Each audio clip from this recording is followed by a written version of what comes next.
தோழர் வணக்கம் தோழர். வணக்கம். முதல்ல உங்க பிஸி ஷெட்யூல்ல வந்து ஒரு டைம் கொடுத்ததுக்கு ரொம்ப நன்றி.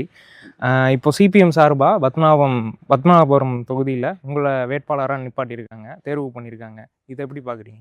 அதாவது கட்சிக்கு கிடைத்த ஒரு வாய்ப்பா பார்க்குறோம். தேர்தல் பிரச்சாரம்லாம் வந்து பரபரப்பா இருக்கிறத பார்க்குறோம். எப்படி இருக்கு? மக்கள்ட்ட என்ன வரவேற்பு இருக்கு? மக்கள் ரொம்ப அமோகமாக வரவேற்கிறாங்க. பழைய தமிழ் தோழர்கள், அதாவது ஏற்கனவே இந்த தொகுதி என்பது இப்போதைய பசார் தொகுதி என்பது ஹேமச்சந்திரன் 4 முறை எம்எல்ஏயாக இருந்த திருவட்டார் தொகுதி, நூர் முகமது ஒரு முறை எம்எல்ஏ இருந்த பத்மநாபம் தொகுதி, 2 தொகுதியினுடைய 2 பாகங்களை உள்ளடக்கிய தொகுதியாக இருக்கு. நம்முடைய தோழர் 20 ஆண்டுகளுக்கு பிறகு நமக்கு ஒரு தோழர்களுக்கு ஒரு நல்ல உற்சாகமாக ஆவேசமாக தோழர்களும் இருக்கிறாங்க என்பதா. ஓகே தோழர். பத்மநாபபுரம் தொகுதியை பொறுத்தளவில் உங்களுடைய பார்வை என்ன தோழர் இந்த தொகுதியோட வளர்ச்சியில்? சமீப காலங்களில் அது வளர்ச்சி என்பது இருக்கு என்பதுதான். அது ஏராளமான அந்த அமைச்சர் 5 ஆண்டு காலம் அமைச்சர் என்பது அவருடைய பொறுப்பிருந்த காலம் ஏராளமான வளர்ச்சி திட்டங்கள் இருந்தது. பத்மநாபி பாலங்கள், சாலைகள், இன்னும் தொழில் வாய்ப்புகள் பெரிய அளவுக்கு இல்லைன்னா கூட மற்ற விஷயங்கள்லாம் இருக்கு என்பதுதான் பொதுவாக பரவலான வளர்ச்சி இருக்கு என்பதுதான் பார்க்குறோம். ஒரு கம்யூனிஸ்டா நீங்க எதை முக்கியமான வளர்ச்சியா பாக்குறீங்க தொடர் இந்த தொகுதியை? தொழில் வளர்ச்சி தானே எனக்கு தெரியும் உங்களுக்கு. அது இந்த மாவட்டத்தை பொறுத்தவரையில் தொழிற்சாலை ஒன்றும் கிடையாது. அதுக்கான பெரிய வாய்ப்புகள் இந்த மாவட்டத்தை பொறுத்தவரையில் தொழில் வாய்ப்புகளை உருவாக்குறதுக்கான வாய்ப்பு இல்லை. அதே நேரத்தில் இந்த மாவட்டத்தில் சுற்றுலா என்பது அது ஒரு முக்கியமான வாய்ப்பாக இருக்கு. இருக்கக்கூடிய சுற்றுலா தலங்களை என்பது மேம்படுத்துவது, புதிய சுற்றுலா தலங்களை அமைப்பது என்பது வேலை வாய்ப்புக்கு என்பது அது ஒரு ஏதாவது நேர்முகமாகவும் மறைமுகமாகவும் ஒரு வாய்ப்புக்கு என்பது அது பயன்படும் என்பதுதான். ஓகே. இப்போ தொழிற்சாலைகள் கொண்டு வர்றது தான் தொழில் வளர்ச்சின்னு சொல்றீங்களா? தொழிற்சாலைகள் ஒரு புறம் தொழிற்சாலை கொண்டு வர்றது தொழில் வளர்ச்சி, இன்னொரு புறம் உங்களுக்கு அதாவது வேலை வாய்ப்பு ஏற்கனவே நம்ம இந்த மாவட்டத்தில் வாய்ப்பு இருக்கு. ரப்பர் ஏற்கனவே ஆசியாவிலேயே அதிகமான ரப்பர் கிடைக்கக்கூடிய ஒரு மாவட்டம் கன்னியாகுமரி மாவட்டம்.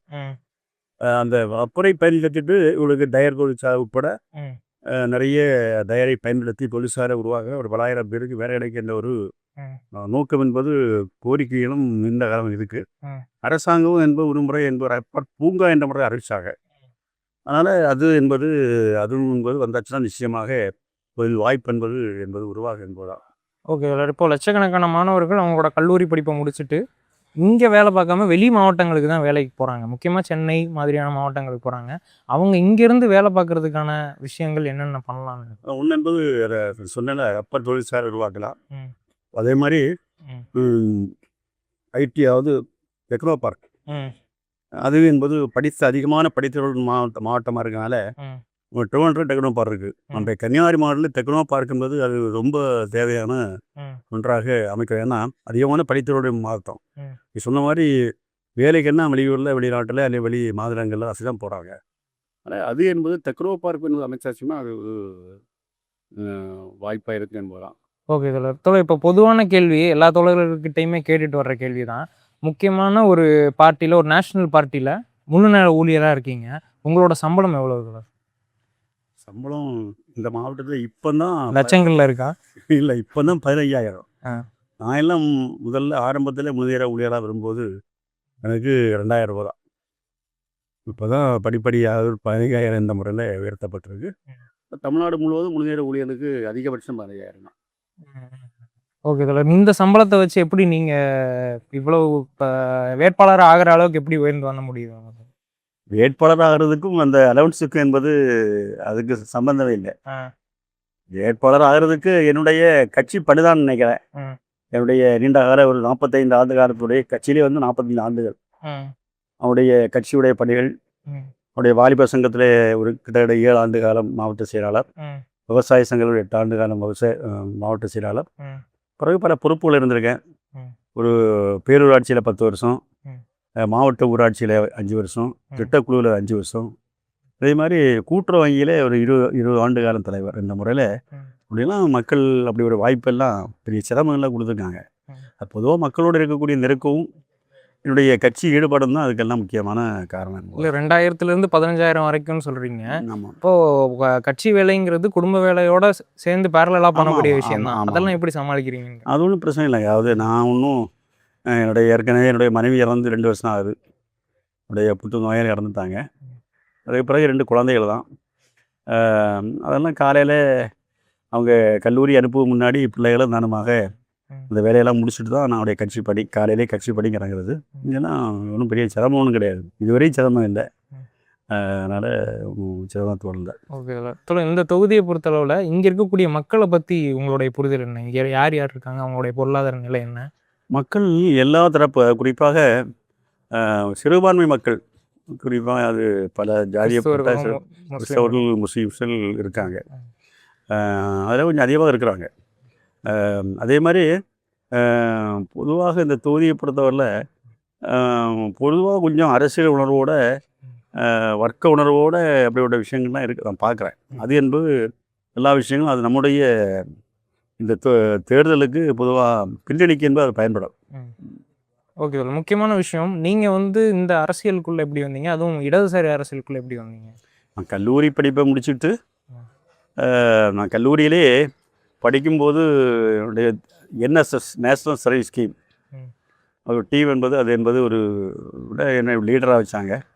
அதோடைய social work, social service work அப்படிப்பட்ட விஷயந்தான் பொதுவாக சமூக அது சில பணிகள் என்ற விஷயங்கள் அது என்பது என்னை ஓரளவு சிந்திக்க வச்சு. அதுக்கு பிறகு தான் நான் வாலிப சங்கத்தில் வரேன். அதுக்கு பிறகு கட்சி அப்படி படிப்படியாக வாலிப சங்க வட்டார அன்னைக்கெல்லாம் தாலுக் கமிட்டி மெம்பர், தாலுக் செயலாளர், மாவட்ட கமிட்டி உறுப்பினர், மாவட்ட செயலாளர், அவர்தான் படிப்படியாக கட்சியில் வரேன். குறிப்பாக ஆசாரி பள்ளம் மருத்துவக் கல்லூரி வேணுன்ற விஷயம்தான் நம்ம என்பது முதல்ல இந்த கோரிக்கை வச்சு ஏராளமான போராட்டம், பாத யாத்திரை, அதே மாதிரி பிரச்சாரங்கள், நீண்ட பெரிய போராட்டம் நடத்தணும். அந்த போராட்டத்துடைய விளைவாகத்தான் நம்ம அப்போது 2004 பெல்லார்மின் எம்பி ஆகிறாரு. அதை என்பது அவருடைய முயற்சி என்பது 2005 கருணாநிதி அன்னைக்கு முதலமைச்சராக இருக்கும்போது சமத்துவரம் ஒரு நிகழ்ச்சி, ஓப்பன் நிகழ்ச்சி வராரு. அங்கேயே அறிவிச்சிட்டாரு, கன்னியாகுமரி மாவட்டம் ஆசாரிமல்ல மருத்துவக் கல்லூரி விஷயம் என்பது அறிவிச்சார். அது ஒரு போராட்டத்துடைய விளைவு. இன்னொரு பக்கம் நம்ம இப்போ இங்கே இந்த நம்ம தனியார் வர பாதுகாப்பு சட்டம், அது சம்மந்தமாக உங்களுக்கு பலகட்ட போராட்டம் நடத்திருக்கணும். ஒரு 48 மணி நேரம் உண்ணாவிரத போராட்டம் நானே தினம் வாங்கி நடத்தியிருக்காங்க வரைவர பகுதியில். தொடர்ச்சியான போராட்டம், ஏராளமான போராட்டம் நடத்தப்பட்டது. அதே மாதிரி மக்களுடைய ஏராளமான பிரச்சனைக்காக பாத யாத்திரை போராட்டம் தொடர்ச்சியாக 3 நாள் தொடர்ச்சியாக நடந்து அப்படிப்பட்ட போராட்டங்கள்லாம் நானே போய் நடத்தியிருக்கேன். பலகட்ட ஏராளமான போராட்டங்களை பார்த்துருக்கோம். தொடர் இப்போ பொதுவாக கம்யூனிஸ்ட் அப்படின்னாலே போராட்டம், வழக்கு இப்படிங்கிற மாதிரி இருக்குது. உங்கள் மேலே எதுவும் வழக்குகள் இருக்கா? நான் பேரூராட்சி தலைவராக இருக்கும்போது பொது சாலைகள் அமைக்கிறது, இன்னும் பொது பிரச்சனையாக ஈடுபட்டால் சிவில் கேஸ், கிரிமினல் கேஸ்னு ஒரு 45 கேஸ் வந்திருக்கேன். அதில் இல்லை எதுக்கு கேட்குறேன்னா தொடர், இப்போ மற்ற கட்சி வேட்பாளர்கள்லாம் அவங்களோட லிஸ்ட்லாம் எடுத்து பார்க்கும்போது இது பொது விஷயங்களுக்காக வழக்கு வந்திருக்கு. அந்த போலீஸ் நிறைய கேஸ் என்பது விட்ரா பண்ணியிருக்காங்க. அந்த கேஸ் வழக்கு உண்மை கிடையாது. சமீபத்தில் என்பது என் மேலே போடப்பட்ட ஒரு கேஸ் என்பது நம்முடைய வாலிப சங்கத்தோழர் போலீஸுக்கும் நமக்கு ஏற்பட்ட ஒரு பிரச்சனையால் ஒரு வழக்கு. நம்ம ஒரு வட்டாரக்கள் உறுப்பினரை போலீஸ் அடித்து துன்புறுத்தி இழுத்து கொண்டு போகும் 4 தரையட்டு தண்ணில் என்னை சேர்த்து பிடிச்சாங்க. மிகப்பெரிய போராட்டம் நடத்தும். அதில் போலீஸ் ஒரு சின்ன கேஸ் போட்டாங்களோ தான் என் பேரோட கேஸ் இருக்கும். மற்ற வேற ஒரு கேஸும் தண்டனை பெற்றதோ எதுவுமே கிடையாது. ஓகே சார், ரொம்ப நன்றி. நன்றி, ரொம்ப நன்றி.